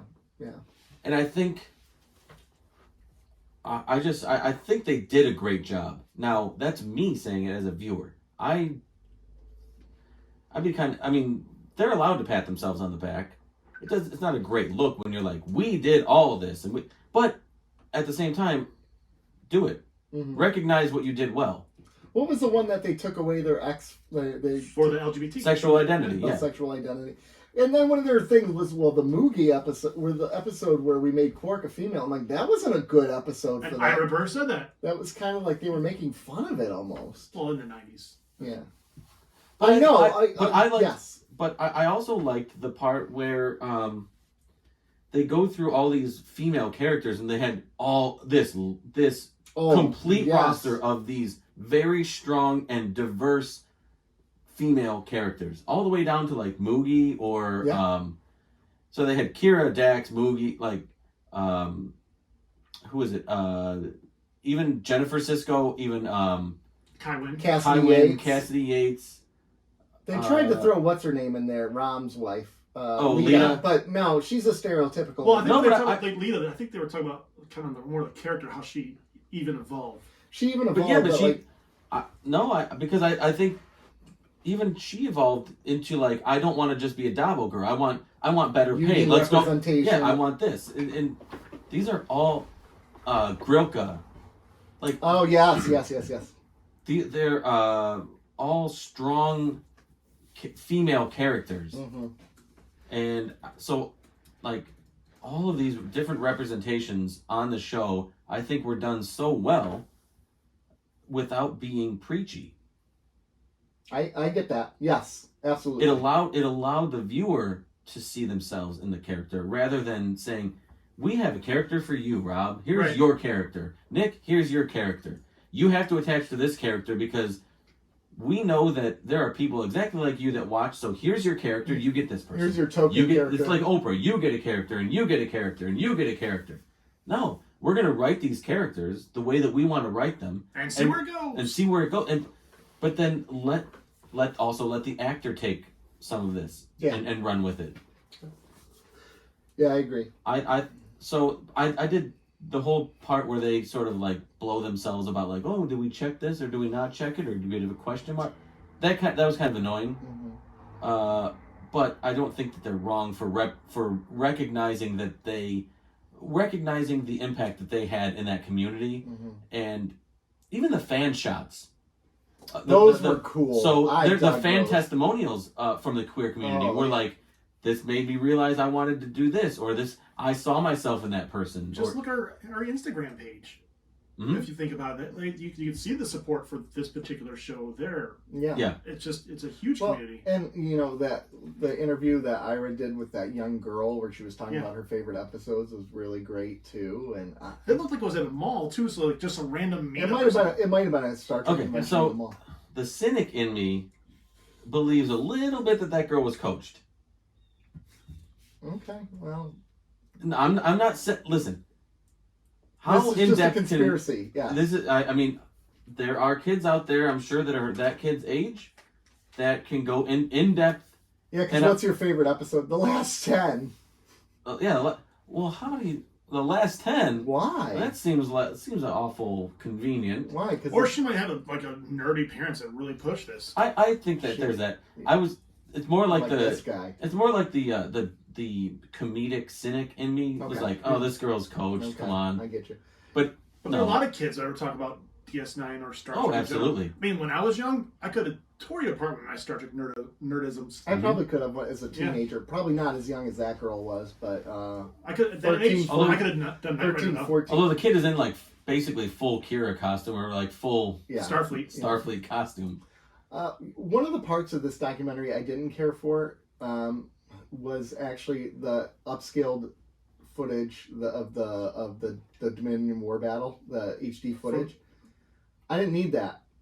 This goes back to what you said. This is 5 minutes of footage that is unnecessary because it doesn't give you behind the scenes. Watch the Blu-ray of it and blow your. I know, but it's not documentary footage. That's extra footage. But the fans paid for it. They said, if you want something in HD, here's more. Here's our next target. And that's what the fans did. They hit that next target. Well, can we crowdfund like an HD transfer of? I think they've tried that, and it just hasn't gotten anywhere. But it's got to rely on Paramount, and it's not happening. Their app sucks. This goes back to what you were saying. That's 5 minutes of time that they could have had talking heads. That's 5 minutes of. I like that stuff. I like the the talking shop, like the talking heads, like talking shop stuff. One of my bullet points later is the extra features on the Blu-ray. Yeah, I gotta watch those. Oh, dude. Yeah, I gotta watch those. So you told me about some of those, and that's stuff that I don't think all of it's gonna make the doc. Dude, because of some of the things you've told me, like, I don't think all of it's making the doc. We don't need to know about Sirach Lofton's. There's a ton of that on the Blu-ray. It's just a ton of talking and talking and talking. They go into the composers for the documentary. I mean, it's just there's a ton of features. Like I'm like, there's another feature, and we were my daughter and I were watching it, and just kept going. And I'm like, there's another one, and then I there were so many that I actually had to turn off so I could go to bed because I still had 4 or 5 things to watch. There had to be like 6-7 hours of footage. Yeah, there was at least least over an hour of what we watched of extra features on the Blu-ray. Yeah. And how gorgeous is that the little The rendering, non-visitor? the renders, My God, yes. the upscales or the rendering they did in HD. They were Yeah. good. Oh my God, how gorgeous are those? Yeah. They were good. Like even the footage from the actual show where they're just talking heads, where it's Jadzia talking to Cisco or whatever it is. Yeah. The upgrades are just gorgeous. Here's what I don't get about you. You don't like sci-fi, yet you're like, oh, that space battle was incredible. I also like things that are pretty, and that was pretty. Thank you. Yeah, it was pretty. It was gorgeous, man. It was gorgeous, but like, bro, that's a space battle. It's a space battle, but Top Gun is basically a space battle on Earth. Mm-hmm. I like I'm things. not- I like things. I that go like boom. sci-fi. I like that stuff. But like Rob is like, I don't like sci-fi. I hate I like sci-fi. things that go boom. I think you like sci-fi, Go but you boom. like to This be. movie go boom. This movie This boom. movie go boom. I like. That's why I like Sex Trek Deep 6'9". Yeah, it go boom. I still don't believe you really don't like sci-fi. I think it's just you are so stuck in your ways that you think you don't like sci-fi. I don't like you, That's just especially after that That shit tracks. earlier. There's plenty. There's plenty. Can you specify exactly what shit you're referring to? Yes. When I could hear your mouth. Oh. All right, geez. Yeah. I love how you back away from the microphone as if that's gonna save you. No. You gotta take those headphones You off. hear the microphone, right? The microphone goes in your mouth to your ears. No. Come on. All right. God damn it. So All right. So we're not talking about the major part of this. Avery Brooks. His absence is felt. They have some footage. They have some footage of him. but I think that's previous footage that they've used. It is. I have a lot. I have some things I want to talk about with him. Do you guys have anything? Well, there's gonna be more, but just take it away. You No, already started. I loved him. I loved the footage they had of him. I love how they're like, if you want to know about Avery Brooks, he's a jazz musician. And I then did you not like that. Oh, really? Yeah, I found that now. Oh, you're not. Like they're Yes, talking, I'm going to. Like 'Cause they're it's talking down. it's all white people saying that he's a jazz musician. He's a this black. year is not. Okay, aside from Sid. Cassidy Yates, actress. Cassidy Yates said it. Yeah. Yeah, I Sarah know. Bluffton said it. Yeah. I know. Oh, they're but- all white. No, I guess not. But I found it to be like. Do you feel like you're looking for something that? No, wasn't because I'm there? not looking for it. It just. Did struck you hear me. him talk? He sounded like a jazz musician. Well, but He you're a does. white I man get it. saying that. Well, I get it. Mm. Okay. Here's why. Because of the racism that is associated with jazz. Oh, okay. It was all black people. Well, and the racial undertones even in this podcast where they're talking about. Well, there was, but or then not podcast. In this podcast. It was, and I can see. I understand why they say he's a jazz musician because he's not your traditional actor. He improvises his lines. He talks in riddles. not improvises the line, but improvises the pronunciation, the delivery, the cadence, and it's different every time. Yeah. You're not going to get the same thing. Oh, absolutely. So that part, the technical part, I get. I understand. I get it. And you're right. They're not all white that say it, but as somebody who loves jazz and the historical racism in that genre of music, I was like, oh, that kind of feels a little dirty. See, I wasn't thinking about it from the perspective of the people. I was a musician. I played a lot of jazz back in the day. I was a musician in college, and I always think of jazz as very like going back to what you said, improvisational, and kind of all over the place. And if you don't understand it, it seems like gibberish to you. But once you get it, you fall right in line with it. That's like funny. It flows. Because I don't get it. I don't get any of the technicalities. Oh, I get the technique. I don't. I can't play an instrument. I can't. Yeah. I can't read music. I don't know any of the technical terms. Anything. Yeah. I love jazz though because I just listen to it. I hear something. And Yeah. I hear. It's like you can like music and not be a musician, and that Yeah. includes jazz. Oh yeah. I love rock and roll. Guess what? Can't play guitar. No. Yeah. An air guitar though. Yeah, I can also tell you who a good guitarist is and who isn't. Right. And it's about feeling. I can hear. Oh, I know that's They're passionate. technical. Yeah, yeah. I may not be a musician, but I'm a connoisseur. Yes. Well, it's like I may not be an artist, but I can appreciate good art. I am an artist, and I can't appreciate that. Or, you know, It's interesting. I may not be ugly, but I can appreciate beauty. You may not be ugly. I may not be ugly. Look at the ego on this one. I need you to sit down for a second. We gotta have a conversation. We need to talk. First of all, here's some ear. Second of all, here's some cover up. So I didn't look at it from that. I can see that. I see that. Rob's right. That not everybody who said it is a white person. I take that back. But the white people stand out. I think because the producer even said it. The Ascot producer guy. Yeah, he did, and that might be why I was like, oh, that's this guy's saying it, even though because then they talk about him being Hawk. Yeah. And coming on the show, and they talk. I like that they talked about facial hair and appearance. And what that meant to that community. Yeah. And because I'm aware of what black hair represents to that community. I'm aware of it. I don't know because I'm not in those shoes. Yeah, you'll never understand. I'll never it, understand but you can. I can when someone is telling their story or telling how they feel in that way, I can listen and understand. Mm-hmm. I never knew about like facial hair. And the importance of it? The importance of it. Yeah. Or I didn't either. Yeah. Because we had the discussion on the show. Do you like bald Cisco or with hair? I'm like, I kind of like Cisco with hair. And we talked. And we also talked about how he became more confident once he had his goatee and that was actually part of the show because he wanted to be this way, and they wouldn't let him be this way. And it made me reevaluate my stance that I like bald Cisco with a goatee now. Like he's my favorite. Understanding the importance. Understanding the importance and him being why it was done. I was just like, oh, I guess they would just want to change his look.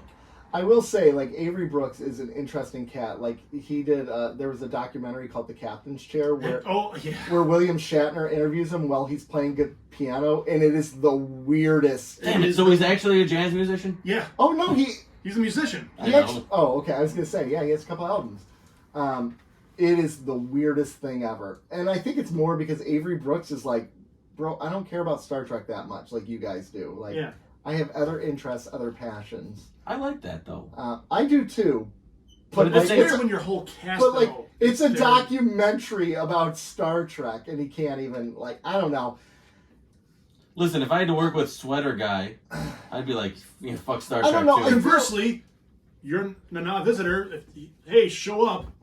All right, I'll be there. I feel like there's a part of it, like, when you get cast in Star Trek, you accept the responsibility of what it is, but part of that could be the whites narrative of like, oh, you owe us because you're part of this, right? And that's where it could also be when he's told somebody, hey, like I got nothing else to say, he's sticking to that gun. Yeah, because I got nothing else to say about that, so why would I keep saying the same thing over and over again? Yeah, that's why when we interview like the Star Trek the actors and the writer. Mm-hmm. I'm like, what can we say that hasn't been asked before? Because they've got to be tired of saying the same thing over and over again. Right. That's why, like, when they've come on, I've tried to think of different questions. Yeah. Yes.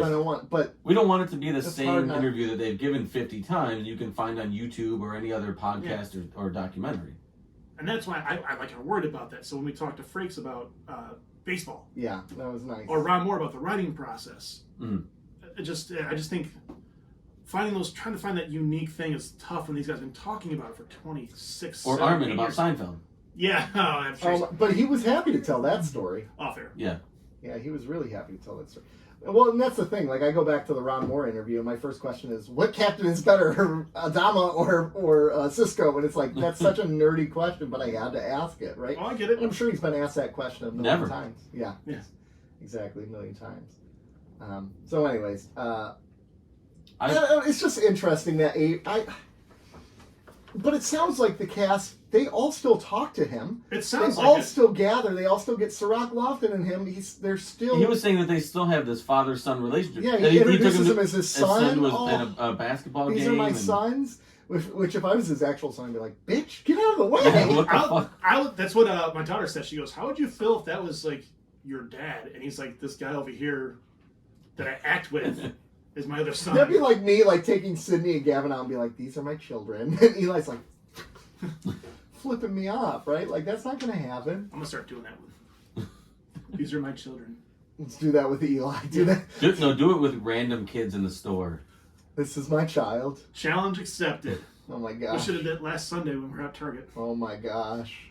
Why were we at Target? You'll Shopping. find out in December. Tune in We the were Patreon. shopping. Tune in the Patreon. Hey, we didn't get kicked out though. Of We either did Target. not get kicked out. And Actually we got it. thought we would have with some of the outfits that were being worn, but that's all. That's all I'm saying about that. Not in Target. Oh yeah, one guy. One guy in particular, Yeah. his outfit. What? Should have got him kicked out. Oh, well, Let's assless just say chap. there was a lot of Fine, skin shown. There's a bad stereotype against assless chaps. There I have to is, say. there is, especially when there's You nothing should else. be allowed on to the express menu. yourself, Joe. Yeah, you should. You should. Exactly. Regardless, I love this documentary. I thought it really reignited my, like, we just got finished watching it and I'm like, okay, I'm ready to move on to something new. And I am ready to move on to something new, but going back to what we said, it made me go, wow, I kind of want to rewatch it now with fresh eyes, right? Done. After seeing Done. Yep. We're gonna go, run it We're back. starting again. Run it back. Episode 1. Here we go. Oh gosh, no. Anything to avoid Battlestar Galactica. That's right. Now Run it I'm back. like Run it so worried because if you don't like it, I'm just doing it for the bit. I know I'll you do are. it. But Rob, I'm really worried about Rob. He's half doing it for the bit. I'm Half really of worried about half Rob. of him will like it. I feel He- like we should watch the Have you together. not? Have you not paid attention for the last 2 years? Do you know how stubborn this man is? I know he is. He doesn't like. He sci-fi almost either. He almost committed to ragging on the Newsroom, He almost did. He almost. but then he had a change of heart. He had It was up. Again- Literally, it was a game time decision. against his. Yeah, make the call at the Man, moment. because the Against entire his time better I'm going, judgment. He's like, am I going to call him the lefty or the righty? yeah, I'm like, all right, switch hitter. All right, come on in here. I got to look at the analytics here Yeah. to decide what's the best What call. do the analytics say? Yeah. What would you rate this documentary? I mean, we still might It's- have more to talk about, it's but a I'm just wonderful curious. documentary. I'm just curious. I'm one of the guys that saw it in the theater when it came out. Yeah, I remember because you asked me if I wanted to Yeah, go. and you were like, hell no. Well, because it'd been so long, I hadn't watched it in forever, and I didn't like it. Yeah, I like my memory of it was I didn't like. I it. like when was this in the deleted the Oh my gosh, the footage of them reading viewer comments about that was incredible. I love that, and they're like Andy Rogers was laughing. like, what the fuck? and then what's his Aaron Eisenberg? Eisenberg. He's like, this must have hurt your feelings, and they're like, no, I loved it because that tells you like, and that's a really good point. If you're not pushing a button, then you're doing it wrong. And certainly that's not the button we didn't want to push, but we don't want everyone to just be like, yeah, it's okay. You want them to love it or to hate it. Yeah. And if you make it just A friggin' lounge singer. Because guess what? The people that love or hate something are the ones that make noise. yes. And if you make noise, it's going to get heard. Yeah. And if it gets heard, your show's going to get Free press. It's press. Well, you Now think, the people in the middle, they're like, it's fine, whatever. They're not going to say anything So about nobody it. loves or hates the shows. What you're well, and saying. I think about popular This- shows from in the day. Friends is a love it or hate it show. I think Hate it. Seinfeld is a love it or hate Love it it. show. I think Breaking Bad was Love a it. love it or hate it show. I Keep think going. I like this. I can't get through Breaking Bad season 1. I gave up. Right, I can't you do hate it, I and can't do it. and that's okay. I don't hate it. Can I give up It's on just- Scrubs? You did. Ugh. If you don't want to watch any more of it, you hated No, it. that's not true. I think so. I can just not like it and be like, I'm not going to waste my time on it. That's a hate it It's a then. hate it. That's not a hate it. Yes, it is, I bro. hated it is to watch the first episode and go, this is terrible, and stop. You didn't finish it. I because can just you not didn't like something without not hating it. No, I disagree. Am I allowed No! to? Am I I'm allowed not to get? saying that's- hate, but I'm using these terms like I didn't hate the things that are good about it. Like, for It's him- I didn't hate Seinfeld. I just didn't care for it. Come on, that's too soon. gosh, bro. I You would are- never talk about You your are favorite an show like enigma. that. You are an enigma. Yeah? How Yeah. so? I don't know. You just are. Yeah. You're a mystery. Right, then everybody- Mysterious. Life is a mystery. What would you rate this? This doc. I give it This big hard doc. an 8 out of 10. I'm at 9.5, man. 9.5? Yeah, I'm gonna go 9. My 8 is because, again, I didn't need the battle footage, and you really made me rethink the writer's room. I think the Red Room was I essential. love the process of it. But I like the process of it. I didn't like the idea of we're gonna write an 8th season. We're gonna write an opening of the 8th season as part of the documentary. It didn't make Part of the documentary to me is talking to the writers, and I'm okay with it. With talking to the writers is what would we do with an 8th season? Again, you're trying to get Yeah, but people you to- could talk to the writers about the things that they actually wrote for the show and get a little more context on why they went this way with the character, or things they wanted to do but couldn't things they do, want- like having her in love with Ducat, Oh an my affair gosh, with Ducat. That was hilarious. Okay, Marco Lamo. Yeah. Let's just talk about Mark Alemo for a second.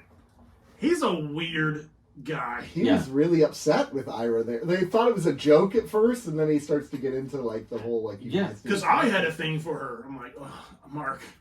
Oh, I know. Fully admitting like he had a crush on Nana. I mean, he was. Can we talk about his belt too? Oh my gosh. Okay. I'm sorry. I'm like the fashion police in this, but like. Allowed to be blunt. Snoop Dogg says, go ahead, be blunt. Renee, Aaron both died, but doesn't the cop look like he probably should be dead? Mark Alemo doesn't. Mark Alemo, he looked rough. He looks like diabetes is knocking on his door. Like you look all. I feel like you could kill him with like lung cancer though. It sounds like he's got some throat cancer. Yeah, he doesn't sound like his character. He's got the raspy voice when he talks now. I don't know. I was thinking about how everybody's voice gets lower as you age. Right? Yeah, because their vocal cords stretch out. But I think I don't know. I feel like it sounds like he was a smoker, or I would guess either was or is, or a drinker or something like that, or something maybe something heavy. But he's a weird guy, man. Most actors and actresses are. I mean, look at the rest of that cast. They're creative. But Mark Alemo there, he was a weird guy. Well, like think about this. Even in the context of Avery Brooks, Mark Alemo's weird. Yeah, I agree 100%. One other thing I wanted to, I keep thinking about other things in there. When they were talking about Far Beyond the Stars, and talking about that final scene where he breaks down and he starts crying or whatever in that scene, and they yelled cut and they couldn't break him out of it for a half hour. Yeah. That was I mean, I could buy that. Especially in that scene, you could see the actual pain in him. So, and there's a black man filming that scene. I also liked. It kind of reminded me when they talked about Jonathan Davis filming Daddy, and how that at the end of that song he's just crying, and they just kept recording, and they just kept recording, and they just kept recording. Yeah. I thought it was interesting the part where they were talking about how the disrespect that DS9 gets a lot of disrespect by Paramount, but also obviously, in television, in 90s television in general. That's a great. How they didn't mention when they mention about Homicide being the only black. Well, they talk about how the depiction of black men and black actors in the 90s was always a dark, and it was always like Homicide, or I don't think they mentioned The Wire, but The Wire was another one it started in I think 99. But all these, and they're like, well, there weren't very many shows in the 90s that had a room full of only black people. Well, that was CNN. Here's my hot take on that. It has nothing to do with DS9. It has to do with the fact it was sci-fi. Science fiction did not get any love or appreciation until like a little bit later. But here's the thing. When they started to understand science fiction could tell mature stories. Here's the DS9 did, but it was ignored. A news network only giving you half the information again to go to Newsroom's point. They wanted to tell their narrative. There's a perfect example of this other show out there that had people of color together the entire time. It was a narrative. But I'm sorry, did Family Matters never exist? Family Matters is another great example. Family Matters is a show Family Matters was a show that was wildly popular, full of black actors and actresses. Martin. But Martin is more comedic, and Martin touched on serious things here and there. Family Matters told excellent stories from a black perspective with a very... Especially Stefan. But they told stories that weren't being told about black families at the time. And let's pick on Far Beyond the Stars for a minute. You want to talk about a serious story that happened in the 90s where it was pretty much all black actors together in a room. Mm-hmm. And I mean, that was pretty intense. That was pretty intense. That's a good story to tell, and just to further the wash over a show like that. I just feel like that's a blind spot of not just CNN, but that's a blind spot of the film industry and television industry where they ignore certain genres because they don't view them as respectable. Yeah, like comedy, comedic movies. Comedic movies are always washed over as it's throwaway comedy. Not that you can't. They rarely get nominated. But they can tell anything. really good things. They can tell very good stories. They really do, yeah. Or like The Dark Knight finally getting nominated for the Best Picture. People were enraged by that. Why? It was a good film, but it's like because it's a guy dressed in spandex, it can't. It's rubber. Yeah, but That's what she said. and now it's funny because it went from like at one point it seemed like we were going to start respecting those things, and now you're starting to get all these comments from filmmakers like, "Oh, movies are dead because of Marvel," and movies are dead because you're not writing good material anymore. People will go to the movies if you write something good. I think there's a little truth to both of those. There's a little truth to both. I mean, but the reason they're not writing good movies is because the point to making movies now is to make a shitload of money. It's not about the art. And the way you make a shitload of money is that you attach a superhero to it, you stick it with Marvel, and throw it to the theater. You give people what they want, right? And if you don't, and people are generally getting dumber, right? And you I look agree at with that. so you give them Marvel movies. That's what you do. Yeah, I saw Black Panther 2 yesterday, by the way. A Marvel movie. Yeah, and it was actually not like a typical Marvel movie. That's good. It was very introspective and deep because it was dealing with Chadwick Boseman's death. So anyway, that's a whole other story. So I think that comment, while frustrating, I don't think it was a knock against DS9. I think it was a knock against sci-fi in general. I think it was a knock against these critics who only believe like Pretentious. the independent movies are the ones worthy of awards. The Best Picture nominees are always in movies where everyone's like, I've never even seen that. I've never even heard of that movie. It is, but most sci-fi. I'd be more offended by that particular broadcast because what they go to as an example of the black community being like in one room together, a crime show. Yeah. That's bullshit. But it was a crime show where they were the investigators. They were the investigators, and also, if you look at the show, there's a lot of times where they weren't the investigators too. Yeah.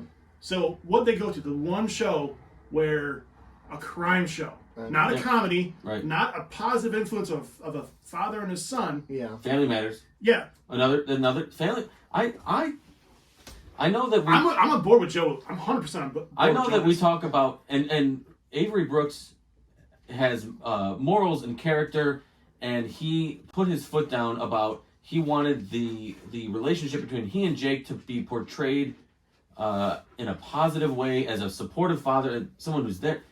I love that, but I think it for the most part was not done on TV in that way. But I think it's criminal how overlooked Family Matters is and has been historically for the depiction of the every family in America. You think because Urkel? I think they did a little with serious because they conversation. A little bit, but I am I don't want to say guilty of this, but I do. Fresh Prince of Bel-Air. What are we talking about? Yeah, again, another one. Yeah, but I do. Oh my gosh. I am on the Roseanne bandwagon in the initial run. I always say that I think that that's one of the greatest and most realistic television shows that was around that time for realistic sitcoms. Yeah. And in the same vein of that, I think Family Matters is just as good. Okay. And it never gets talked about because it's...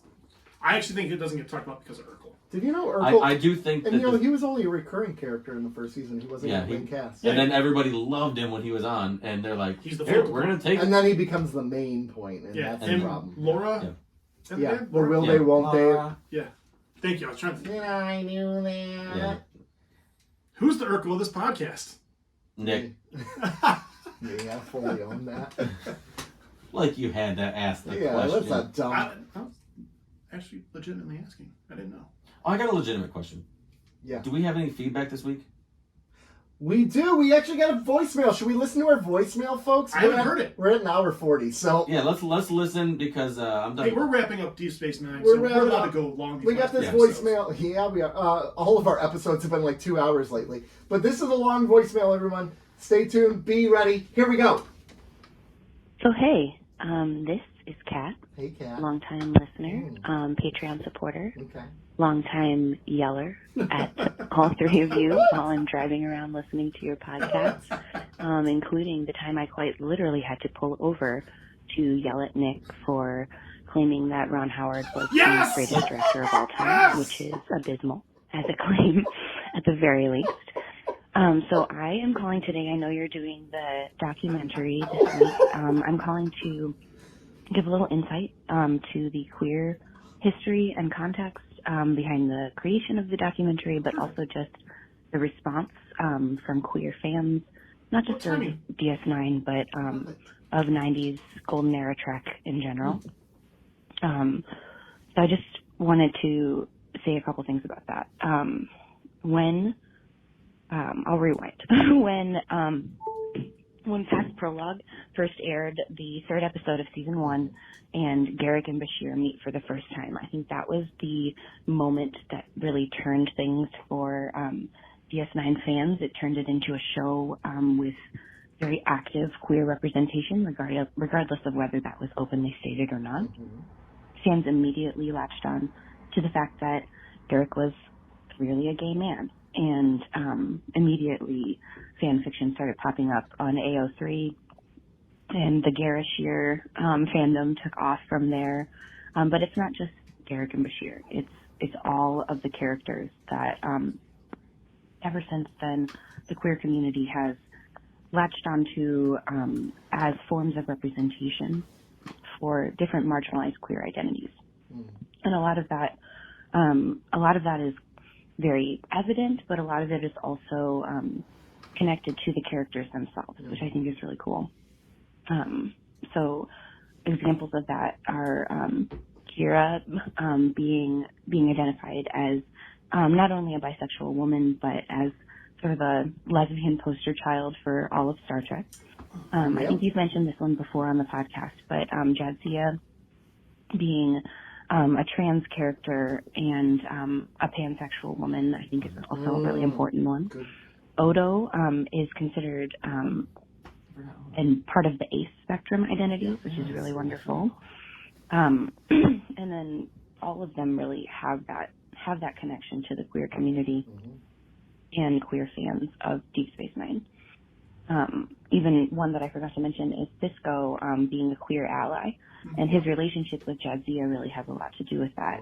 He's been friends with the Dax symbiont ever since Dax was Curzon, and that carried over into their friendship. Didn't change anything about their friendship, and that It cut off, but here's the rest of it. Okay, so I knew I was going to get cut off. This is Kat again. I'm going to finish what I wanted to say about the documentary in general. Okay, so when they announced the documentary in February of 2017, they were hoping to raise about $150,000. They wanted to put some of the battle scenes in high definition and all of that. And by March of 2017, they had raised nearly 6 times their goal. One of the big reasons for that was the fact that the cast put themselves out there as part of the prize packages. There were one-on-ones with Garrick, with Andy Robinson. There were have a dinner at Nana's house, have Terry Farrell make you cookies and send them to you. I mean, it was the cast really took it on as a project that they knew how much the fans would appreciate. And with that, they were able to really, they were really able to do everything they wanted with the documentary, which is pretty incredible.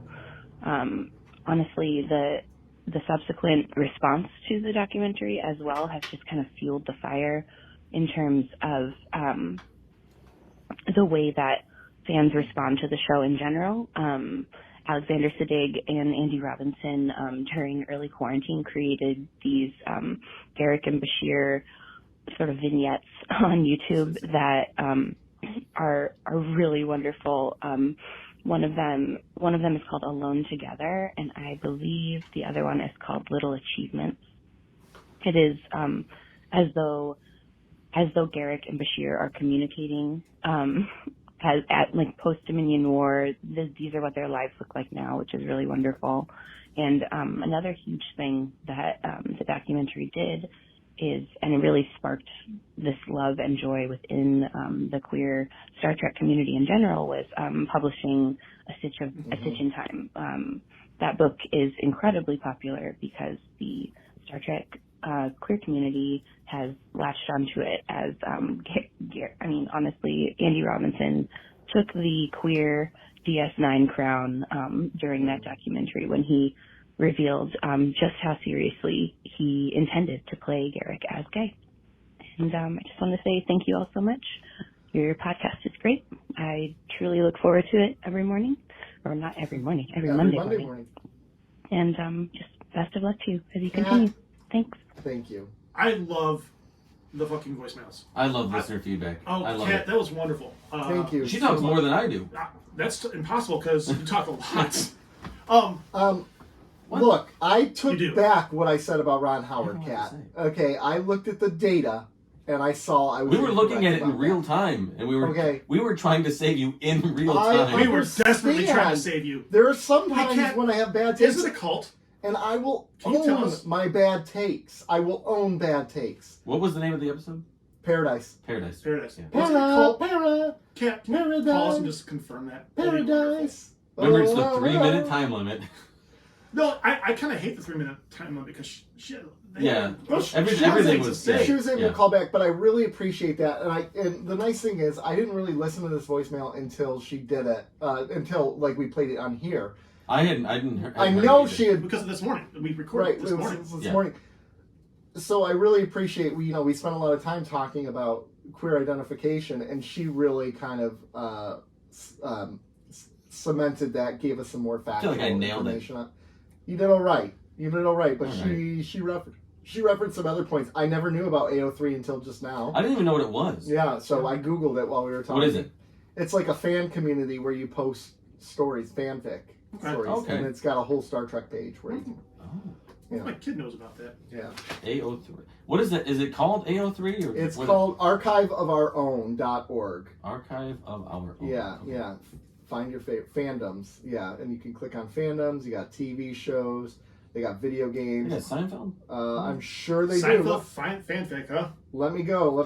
So there's a Seinfeld Yes. parody account on Twitter that what they 21st do. Century Seinfeld. Yes, so they tweet episode premises about what Seinfeld will be about today. The and one it's where hilarious. the one where George is on Tinder or Yeah. whatever. Yeah, that one was. They good. actually, honestly, these episodes, I'd be like, I could see that episode. Yeah. I'd watch that. Yeah. One quick thing that I just thought about the doc when they were talking about Kira being a terrorist post 9/11.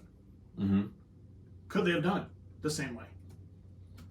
It wouldn't have been her. It would have been somebody else that doesn't look like her. Yeah, they would have intentionally chosen someone of a Middle Eastern background. Would they have Yes. right after that though? Yes. Hey, did you watch TV post 9/11? True, but she was a good guy. Nick's about to watch Lost. She was a good guy. Nick's watching Lost. Yeah. After that, would they have made a good guy of Middle Eastern descent after 9/11? Nick is watching Lost. I know.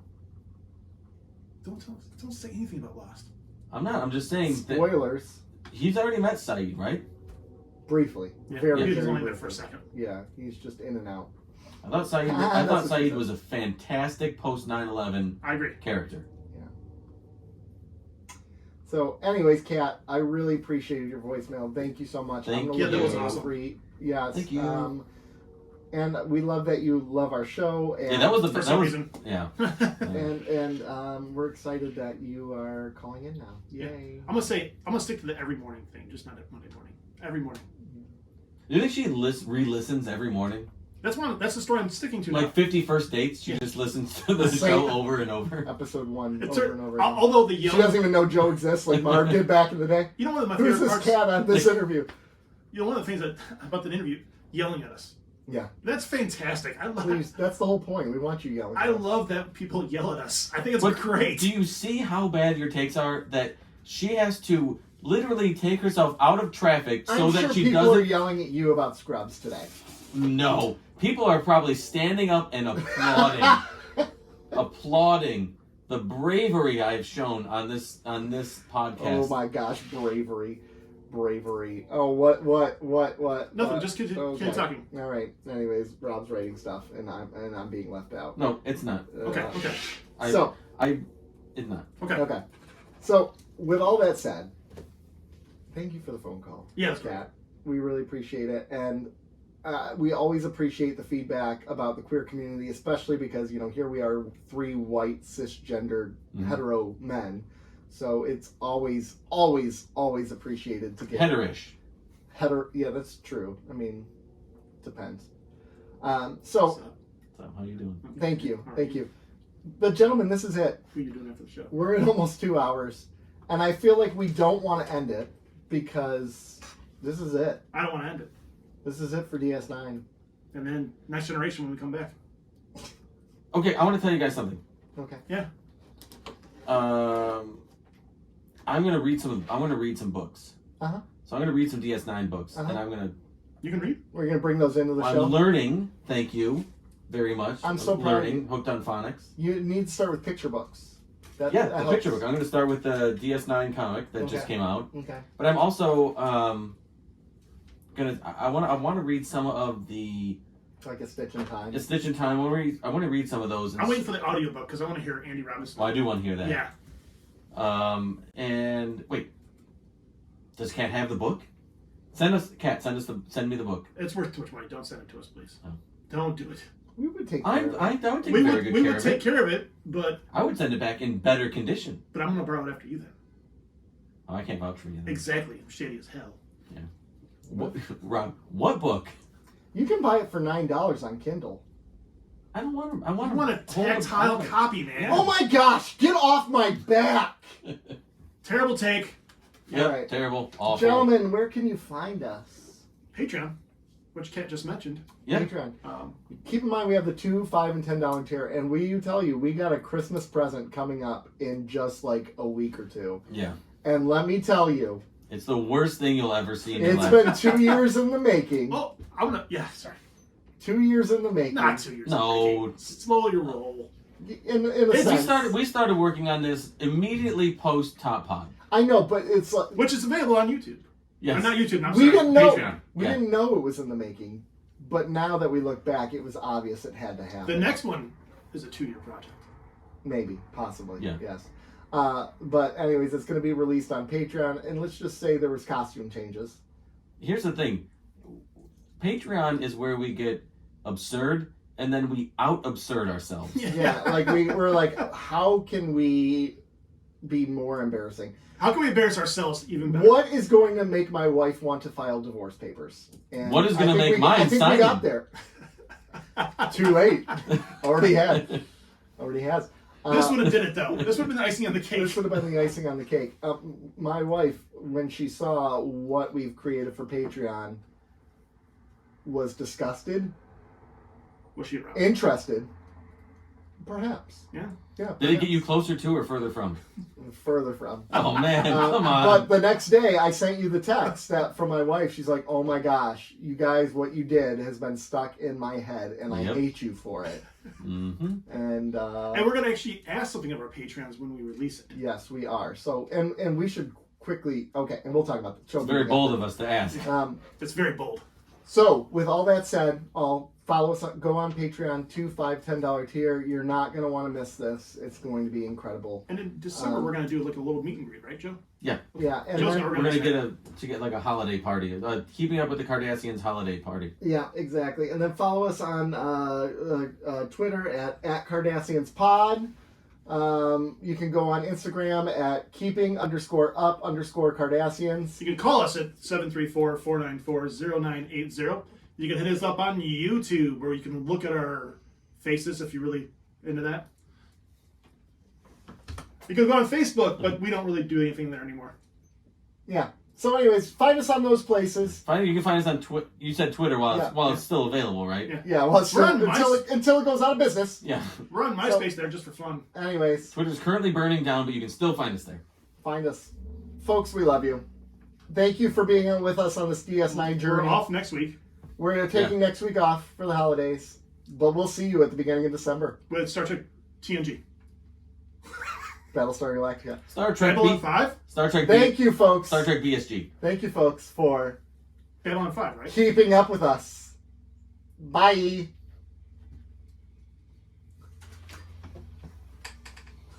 That was such a long episode. I love how long that was.